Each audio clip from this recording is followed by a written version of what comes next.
नमस्कार। बिहार विधानसभा चुनाव का बिगुल बज चुका है। सभी राजनीतिक पार्टियां चुनाव की तैयारियों में जुट चुकी हैं और सभी प्रत्याशी अपनी अपनी दावेदारी पेश करने के लिए, अपना अपना भाग्य आजमाने के लिए चुनावी अखाड़े में कूद चुके हैं। और इसी के साथ मैं हूं आपके साथ रवि झा। इस चुनावी अखाड़े के खास मुलाकात में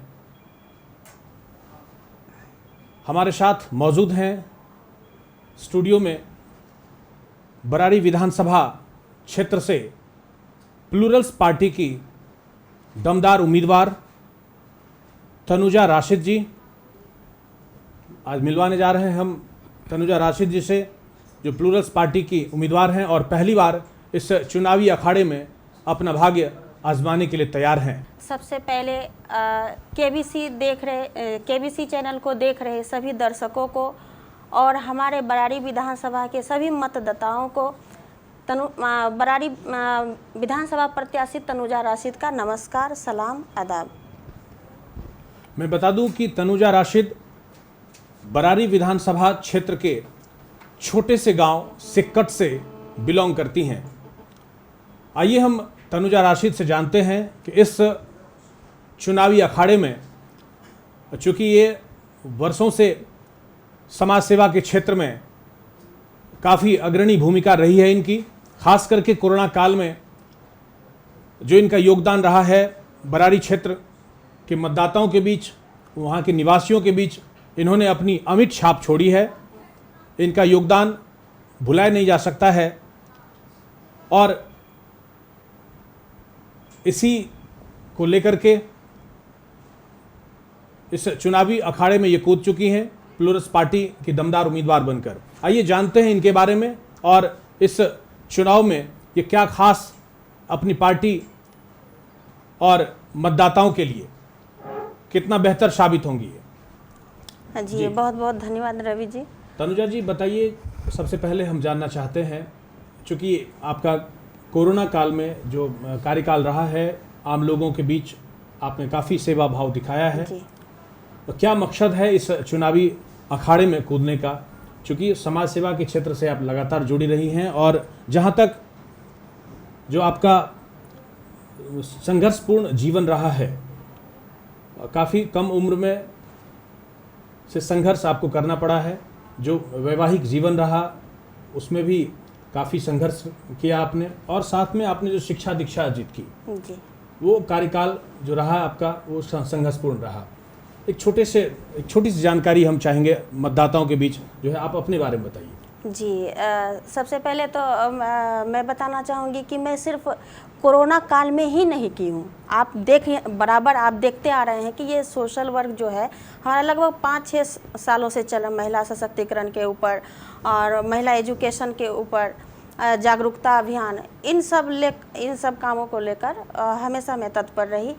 और जैसा कि आपने कहा कि मेरे निजी ज़िंदगी के बारे में, तो निजी ज़िंदगी मेरा बिल्कुल हमेशा संघर्षशील रहा। एक साधारण परिवार में मैं पैदा हुई और मुस्लिम रीति रिवाज के अनुसार मेरा 18 साल में शादी हो गया और उसके बाद चंद दिनों के बाद मेरे हस्बैंड एक्सपायर कर गए कुछ बीमारी के कारण। उसके बाद हमारी मैट्रिक के बाद ही हमारी पढ़ाई हुई थी। उसके बाद मैंने ससुराल के लोगों से जिद करके मना कर फिर इंटर की। उसके बाद ग्रेजुएशन में जब एडमिशन हुआ, उसके बाद कुछ दिन बाद मेरे हस्बैंड नहीं रहे। प्राइवेट स्कूल मैंने ज्वाइन किया, स्कॉटिश स्कूल में अभी भी टीचर हूँ, है ना। तो उसके बाद मेरा कोचिंग भी चलता है और जो गरीब बच्चे हैं उसका मैं फ़ी नहीं लेती हूँ, उसके अनुसार जो दे दिए रख लिए, जो नहीं दिए छोड़ दिए। तो काफ़ी मेरा ये जुनून जो है, जब मैं खुद मोहताज हुई, इकोनॉमिक मेरा बहुत गड़बड़ा गया, एक एक चीज़ के लिए मोहताज होना पड़ा, तब मेरे दिमाग में हिट किया कि मैं पढ़ाई के साथ साथ कुछ हुनर भी सीख लूँ। इसके लिए मैं सिलाई ब्यूटिशियन का भी प्रशिक्षण ली। और कोई महिला अगर मेरे सामने आ जाती है अभी भी, जिसके हस्बैंड नहीं है, वो बिल्कुल गांव में पढ़ी लिखी नहीं होती है, तो उसका दर्द सुनकर लगता है उससे कहीं गुना कम मेरा दर्द है। तो मैं ऐसे महिलाओं के लिए काम करना चाहती हूं जो कि पढ़ी लिखी नहीं है लेकिन उसके अंदर हुनर है। प्लूरल्स पार्टी ने आपको तलाशा या फिर आपने प्लूरल्स पार्टी को? बहुत कन्फ्यूजन वाला सवाल है। देखिए, हर पार्टी से ऑफर आया कि आप मेरे पार्टी को ज्वाइन कीजिए। एक्चुअली आजकल जो है राजनीति पैसों वाले की है ना, तो राजनीति में मैं जाना नहीं चाहती। और राजनीति क्या होता है, जब आपके यहाँ कोई भूखे सो रहा है, उसको खाना नहीं मिल रहा है, कि जो हकदार है, जो वंचित है, जिसको राशन कार्ड होना चाहिए उसको राशन कार्ड नहीं है, पेंशन नहीं है, विधवा पेंशन है, तो ऐसी राजनीति करके क्या करूं, है ना। राजनीति का मतलब है समाज सेवा, है ना। अगर समाज सेवा को बढ़ाया जाए, है ना, तो राजनीति वो पसंद है मुझे। तो ऐसा मुझे लगा जब से ये प्लुरल्स पार्टी बनी, पुष्पम प्रिया चौधरी आई, तो आजकल तो जान रहे हैं सोशल मीडिया और नेटवर्किंग का ज़माना है। तो उसके जब वो पहली बार अपना पार्टी की घोषणा की, 8 मार्च था वो महिला दिवस के दिन, तो उसके आइडियोलॉजी को हमने पढ़ा, उसके बाद उसके जो भी मैनिफेस्टो है उसको पढ़ा, उसके मतलब वेबसाइट पर जाकर बहुत सारी बातों को मैंने रिजर्व किया, उसको रिसर्च किया। हाँ, कि मुझे लगा कि अगर राजनीति में आना है, राजनीति में तो हर इंसान को आना चाहिए। अगर जो समाज सेवा को अगर आप चाहते हैं उसी समस्या को पॉलिसी में कन्वर्ट करने के लिए, आपके यहाँ जो समस्या है, मान लेते हैं 5 किलो अनाज मिल रहा है, एक आदमी 25 किलो 30 किलो एक महीने में खाता है, तो आप समाज सेवा तो कर ही रहे हैं। अगर चाहते हैं इसको हम पॉलिसी में कन्वर्ट करें, तो इसके लिए कि राजनीति की एक ऐसी मजबूत संस्था है जो कि वो उसके सहयोग से हो सकता है। तो राजनीतिक बैकग्राउंड होना भी जरूरी है। पहले भी किसी पार्टी से जुड़े रही या फिर नहीं, पहली बार जो है? कभी किसी पार्टी में नहीं। जो बरारी के जो मतदाता है वो आपको क्यों चुने? इसलिए कि आज तक आपने राजनीति को देखते आया है। 15 साल आपने लालू यादव को देखा और 15 साल आपने नीतीश जी को देखा, लेकिन अब आपको 5 साल टर्म दिया जाता है, इसलिए कि आपने इसके काम से अगर संतुष्ट नहीं हैं तो आप दूसरे को मौका दें। तो ये लोकतंत्र है। तो इसलिए मैं बरारी की जनता को दिखाना चाहूँगी कि और विश्वास दिलाना चाहूँगी कि अगर आप चाहते हैं हमारे बरारी का विकास हो, तो आप एक बार प्लुरल्स पार्टी को मौका दें।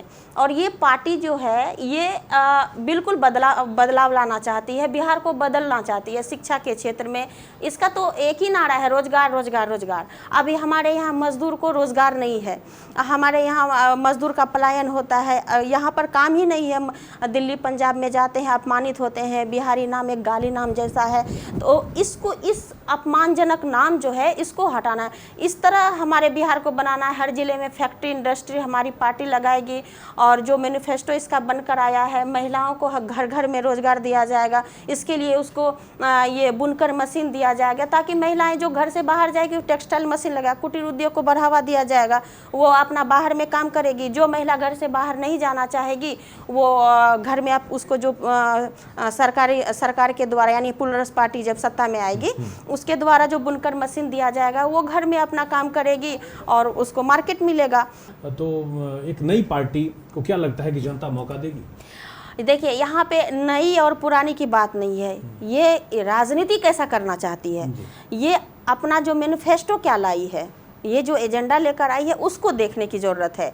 ये जो कह रही है, आप ये अगर यकीन करते हैं तो आप एक बार उसको मौका दें। अब युवा जो है ना उब गया है, जागरूक हो गया है।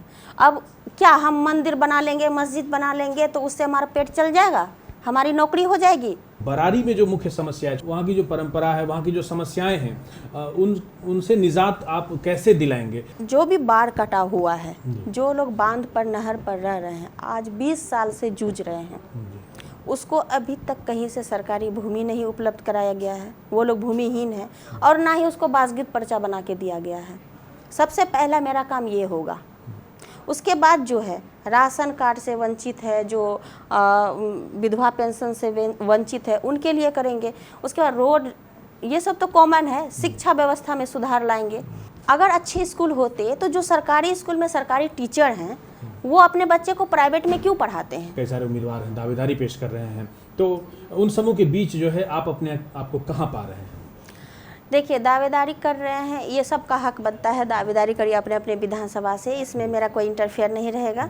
और वो किस आइडियोलॉजी लेकर जाते हैं और हम किस आइडियोलॉजी के साथ चल रहे हैं, ये जनता तय करेगी, है ना। बरारी के जनता से अनुरोध करना चाहूँगी कि इस बार पुष्पम प्रिया चौधरी को मुख्यमंत्री बनाएं और अपना फ्यूचर और अपने बच्चे का फ्यूचर ब्राइट करें।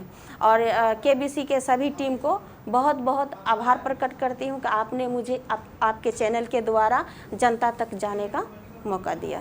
चलिए तनुजा राशिद जी, आपको भी शुभकामना। जो है आप पहली बार इस चुनावी जंग में हैं और आपको सफलता मिले, आपके आइडियोलॉजी को जो है बरारी के जो जनता है, जनता जनार्दन है, जो मतदाता है, वो आपके आइडियोलॉजी को समझे और उस पर विचार करे और आपको भी मौका मिले। चलिए इन्हीं शुभकामनाओं के साथ तो ये खास मुलाकात जो है बिहार विधानसभा चुनाव से संबंधित खास मुलाकात में आज इतना ही। हम फिर मिलेंगे अगले किसी दमदार प्रत्याशी के साथ और रूबरू करवाएंगे उनके आइडियोलॉजी से। तब तक दीजिए हम इजाज़त। धन्यवाद।